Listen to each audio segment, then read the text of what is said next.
Hello दोस्तों, मैं सुशील कुमार आपके अपने YouTube channel CGPSC short notes में आप सभी का स्वागत करता हूं। आज का हमारा टॉपिक है गुप्त वंश। तो आज की इस वीडियो में हम जानेंगे गुप्त वंश की जानकारी हमें कहां से मिलती है और गुप्तकालीन सिक्के कहां प्राप्त हुए। साथ ही साथ जो प्रमुख राजा थे उनके बारे में जानेंगे, और वो भी शॉर्ट ट्रिक्स के साथ और बेसिक डिटेल्स के साथ। तो चलिए आज की वीडियो स्टार्ट करते हैं। तो जैसा कि आप सभी जानते हैं, जो गुप्त काल था उस समय छत्तीसगढ़ को दक्षिणापथ, ठीक है, या दक्षिण कौशल कहा जाता था। साथ में महाकांतर जो होता था दंडकारय, जो वर्तमान बस्तर के एरिया है, बस्तर संभाग, उसको दंडकारय के नाम से जाना जाता था। इसकी जानकारी हमें हरिसेनकृत प्रयाग प्रशस्ति से प्राप्त होता है, ठीक है। तो हरिसेनकृत प्रयाग प्रशस्ति क्या है उसके बारे में देख लेते हैं। तो जो समुद्रगुप्त के दरबारी कवि थे वो हरिसेन थे, ठीक है। उनके द्वारा एक रचना किया गया था प्रयाग प्रशस्ति, उसको ही हरिसेनकृत प्रयाग प्रशस्ति कहा गया है, ठीक है। तो चलिए अब बात करते हैं गुप्तकालीन सिक्के की। तो गुप्तकालीन सिक्के जो बानाव्रत दुर्ग, ठीक है, पिटाईवल्त रायपुर, साथ ही साथ आरंग में भी कुमारगुप्त का मयूर सिक्का प्राप्त हुआ था, ठीक है। तो इसके लिए भी जो एक छोटा ट्रिक है मैं आप लोगों को बताना चाहूँगा। गुप्त व पिटाई का रंग, ठीक है, जो ट्रिक अपना वो है गुप्त व पिटाई का रंग।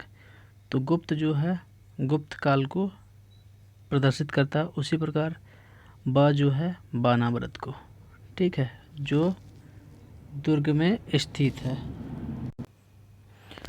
उसी प्रकार पिटाई से हमने पिटाई को ले लिया, पिटाईवल्त जो रायपुर में स्थित है, और पिटाई का गुप्त व पिटाई का रंग जो है आरंग। तो जो रंग है वो आरंग को प्रदर्शित करता है, ठीक है। एक बार दोबारा देख लेते हैं। जो गुप्तकालीन सिक्के जो है हमारे बानाव्रत दुर्ग से प्राप्त हुए, पिटाईवल्त रायपुर, ठीक है, इन दोनों जगह से 40 सिक्के, टोटल 40 सिक्के हमें प्राप्त हुए हैं, जिनमें विक्रमादित्य का धनुधारी सिक्का जो है खरसिया से प्राप्त हुआ है, ठीक है। तो चलिए इसको एक बार दोबारा देखते हैं कैसे याद कर सकते हैं। जो ट्रिक है हमारा गुप्त व पिटाई का रंग, तो इसमें गुप्त जो है गुप्त काल को प्रदर्शित करता है, बा से बानाव्रत जो दुर्ग में है, ठीक है।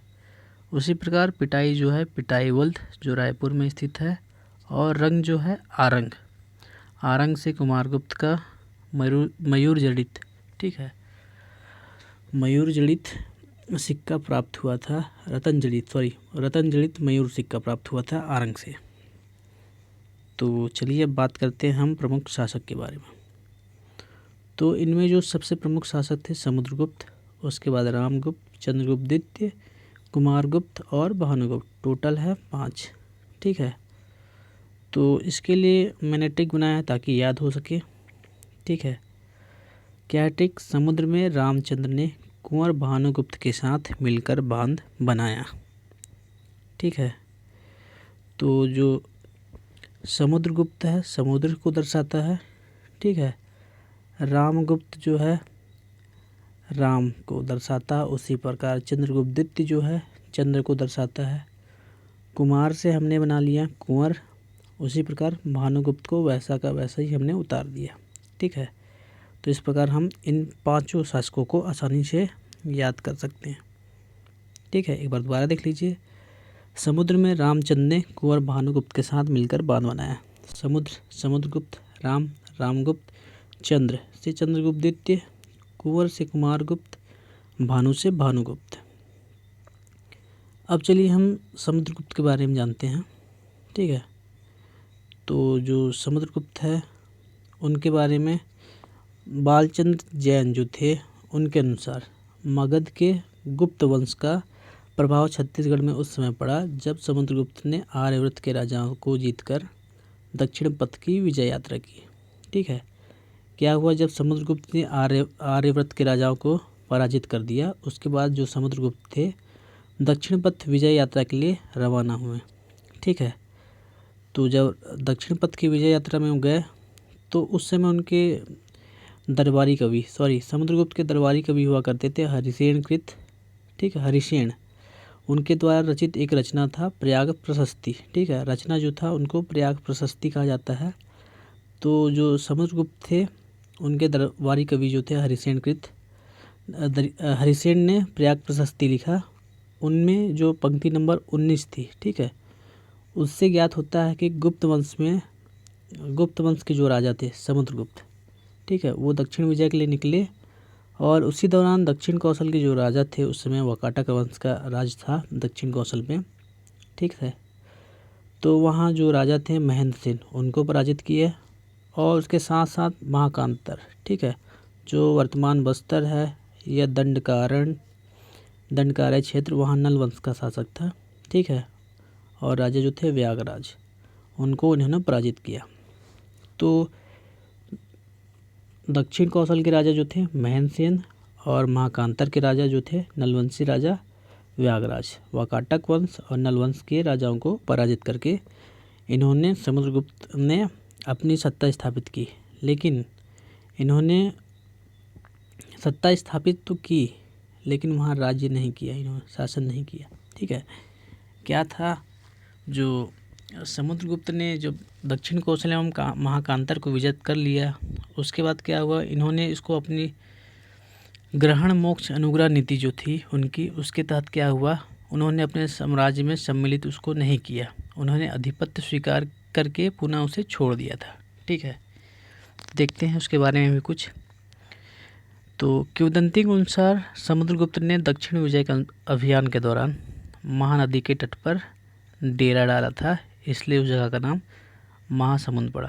ठीक है, तो देखिए यहाँ बस क्या हुआ, जो हमारे समुद्रगुप्त जो थे दक्षिण विजय, ठीक है, के लिए निकले थे, उस समय उन्होंने आराम करने के लिए महानदी के तट देखा, वहाँ जब वो आराम करने लगे तो उस कारण उस जगह का नाम महासमुंद पड़ गया। ठीक है, ये भी प्रश्न पूछा जा सकता है कि महासमुंद क्यों पड़ा, ये बेसिक क्वेश्चन नहीं पूछेगा उस टाइप का क्वेश्चन, तो ये क्वेश्चन आया हुआ क्वेश्चन। ठीक है, महासमुंद के कोपरा नामक गांव, ठीक है, कोपरा नामक ग्राम में समुद्रगुप्त की पत्नी रूपा देवी के साक्ष्य प्राप्त हुए। ठीक है, देखिए यहाँ पर भी समुद्रगुप्त के बारे में मैंने कुछ छोटा सा डिटेल्स दिए हैं, उसको आप देख लीजिए। तो जो समुद्रगुप्त थे महाकांतर विजय के बाद उन्होंने अपने ग्रहण मोक्ष अनुग्रह नीति जो थी उनके तहत जो आपका दक्षिण कौशल था, ठीक है, और महाकांतर को अपने साम्राज्य में शामिल नहीं किया। ठीक है, उन्होंने अधिपत्य स्वीकार करके पुनः उसे छोड़ दिया था। ठीक है, तो चलिए नेक्स्ट देखते हैं रामगुप्त। रामगुप्त जो थे उनका सिक्का जो था बानावरत दुर्ग से मिला, बानावरत दुर्ग। ठीक है, और उसी समय कालिदास की यात्रा वृत्तांत के दौरान रामगढ़ की पहाड़ी में रुके और उन्होंने मेघदूत पुस्तक की रचना की। रामगुप्त के समय में ही कालिदास जो थे सरगुजा आए हुए थे और उन्होंने रामगढ़ की पहाड़ी में रुककर मेघदूत पुस्तक की रचना की। ठीक है, और इसका हिंदी अनुवाद किनके द्वारा किया गया है, छत्तीसगढ़ी अनुवाद किनके द्वारा किया गया है, इसको आप ज़रूर कमेंट में बताएं मुझे। ठीक है, अगर आपको मालूम हो तो। चलिए नेक्स्ट देखते हैं चंद्रगुप्त द्वितीय। तो चंद्रगुप्त द्वितीय की पुत्री जो थी पुत्री प्रभावती का विवाह वाकाटक नरेश रुद्रसेन द्वितीय, ठीक है, रुद्रसेन द्वितीय के साथ इनका विवाह हुआ, इनकी पुत्री का विवाह हुआ था। प्रभावती का विवाह वाकाटक नरेश रुद्रसेन द्वितीय के साथ हुआ था। ठीक है, मैंने इसको ड्राइंग के थ्रू भी बताने की कोशिश किया है। ठीक है, जैसा कि ये हमारे चंद्रगुप्त द्वितीय हैं, उनकी जो पत्नी थी ध्रुव स्वामिनी, ठीक है, उन दोनों की पुत्री हुई प्रभावती, उनका विवाह हुआ रुद्रसेन द्वितीय, जो वाकाटक वंश के राजा हुआ करते थे। ठीक है, इसको आप देख लीजिएगा, बहुत ही अच्छा समझने के लिए है ये। ठीक है, चलिए नेक्स्ट देखते हैं, कुमारगुप्त के बारे में जानते हैं। तो कुमारगुप्त जो थे उनका रतन जड़ित मयूर सिक्का जो हमें आरंग से प्राप्त हुआ था। ठीक है, और कुमारगुप्त के जो मुद्राएं थे खैरताल रायपुर से मिले। ठीक है, उसके बाद भानुगुप्त के बारे में जानते हैं। भानुगुप्त जो है इस गुप्त वंश के आखिरी शासक हैं। ठीक है, आखिरी महत्वपूर्ण शासक, मतलब जिनका अपने पीएससी के एग्ज़ाम से प्रश्न पूछा जाता है, उनके बारे में मैं बताना चाह रहा था। ठीक है, तो भानुगुप्त के एरण अभिलेख। ठीक है, एरण अभिलेख में इसका उल्लेख सरभपुरी वंश के राजा सरभराज का वर्णन मिलता है। एरण अभिलेख में सरभपुरी वंश के राजा सरभराज का वर्णन मिलता है। ठीक है, और इसके बारे में कुछ गुप्तकालीन स्थल के बारे में हम जानना चाहेंगे। तो गुप्तकालीन स्थल जो है तालागांव।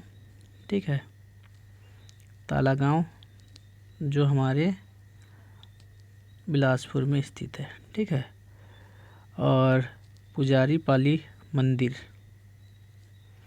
जो बरमकेल, ठीक है, बरमकेला पुजारी पाली का केवटिन मंदिर। ठीक है, ये गुप्तकालीन ही है। और एक चीज़ और महत्वपूर्ण चीज़ बताना चाहूँगा आपको, जो गुप्तकालीन मंदिर होती थी नागर शैली में होती थी और लाल ईंटों से निर्मित होती थी। ठीक है, गुप्तकालीन मंदिर जो होते थे नागर शैली में और लाल ईंटों से मिलके बने होते थे। ठीक है, तो आज के लिए इतना ही, मिलते हैं नेक्स्ट वीडियो में, और आशा करता हूँ आपको ये वीडियो पसंद आएगा। अगर पसंद आया तो लाइक शेयर सब्सक्राइब जरूर करें। Thanks for watching.